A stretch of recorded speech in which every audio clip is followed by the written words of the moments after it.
Traditionnellement l'été, les vacances d'été, c'est un moment où on lit beaucoup, où on prend du temps, plus de temps que d'habitude peut-être pour lire. Alors que peut-on lire, que va-t-on lire? Eh bien c'est ce qu'on a demandé aux libraires spécialisés de notre région. Et voici les conseils qu'on nous donne ici à Liège. Mon premier coup de cœur, c'est un livre qui s'appelle Côme, écrit par un auteur serbe qui n'a fait qu'un seul ouvrage malheureusement. Côme se passe dans la région du lac de Côme, comme le titre l'indique. C'est un livre vraiment très joyeux et en même temps assez mélancolique. Cet auteur vit une parenthèse enchantée, on sent bien qu'il est vraiment dans un moment un peu charnière de sa vie. Et il va nous raconter avec beaucoup de générosité cet été un peu magique dans cette région magique du lac de Côme.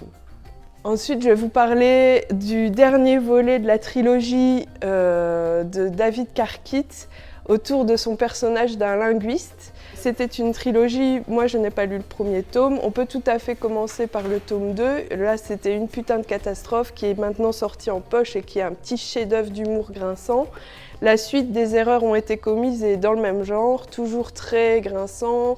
Que fait un linguiste si vous le mettez dans votre couple? Qu'est-ce que ça va pouvoir changer au cours de votre vie? Est-ce qu'un linguiste a le pouvoir de pouvoir changer votre vie? Voilà, des réponses sont données dans ces deux livres. Les accidents, c'est un petit chef-d'œuvre, un bijou anticonformiste, une histoire très complexe. C'est l'histoire en gros d'une famille maudite et ça va être raconté sur plusieurs générations. C'est pour les amateurs de grandes fresques historiques.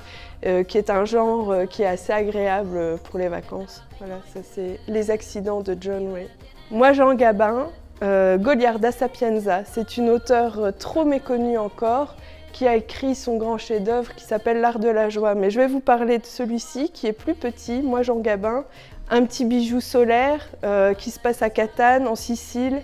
C'est joyeux, c'est les années 30, c'est l'histoire d'une femme qui va chercher sa destinée et qui va trouver une piste en regardant un film avec Jean Gabin. Voilà. Et je terminerai par un roman SF de Alain Damasio que nous recevons à la librairie le 3 novembre.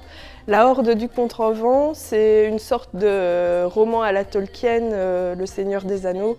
C'est aussi un souffle épique, c'est une très grande épopée et c'est un coup de cœur partagé par beaucoup des membres de notre équipe. Voilà.